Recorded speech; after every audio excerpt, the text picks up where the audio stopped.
এখানে উপস্থিত আমার সম্মানীয় ব্যক্তিবর্গ ও আমার স্কুলের প্রিয় ছাত্রছাত্রীরা, সবাইকে স্থানভেদে নমস্কার ও শুভ বিকেলের শুভেচ্ছা। আমরা সবাই জানি আজকে একটা পবিত্র দিন, শুভ দিন।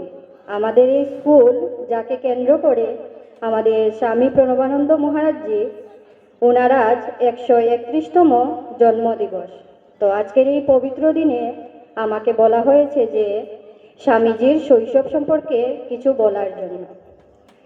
আমাদের স্বামীজি, স্বামী প্রণবানন্দের জন্ম 1896 সালের 29শে জানুয়ারি বুধবার শুভ মাঘী পূর্ণিমা তিথিতে বর্তমান বাংলাদেশের ফরিদপুর জেলার বাজিতপুর গ্রামে হয়েছিল। তার বাবার নাম বিষ্ণুচরণ ভূঁইয়া এবং মায়ের নাম সারদা দেবী।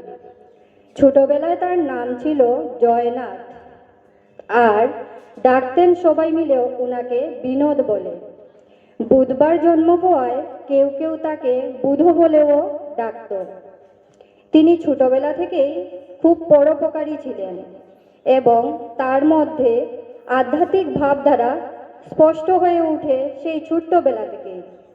প্রায়শই তাকে ধ্যান করতে দেখা যেত। বয়স বাড়ার সাথে সাথে ধ্যান সাধনার প্রতি তার ঝোঁক বাড়তে থাকে। তিনি শুধু ভাত এবং আলু সেদ্ধ খেতেন এবং দিনে মাত্র 1 ঘন্টা ঘুমাতেন। সেই ছোট্টবেলা থেকেই বোঝা গেছিল যে উনি বড় হয়ে কত বড় মাপের একজন মহাপুরুষ হবেন। আধ্যাত্মিক চেতনা ওনার সেই ছোট্টবেলা থেকেই ভীষণভাবে ওনার মধ্যে ছিল। সেই তিনি 1913 সালে মাত্র 17 বছর বয়সে গৃহত্যাগ করেন এবং ভারত সেবাশ্রম সংঘ প্রতিষ্ঠা করেন। আমার এই ছোট্ট বক্তব্য এখানে শেষ করলাম। তার আগে স্বামীজির শ্রীচরণে আমার শতকোটি প্রণাম জানাই। ধন্যবাদ।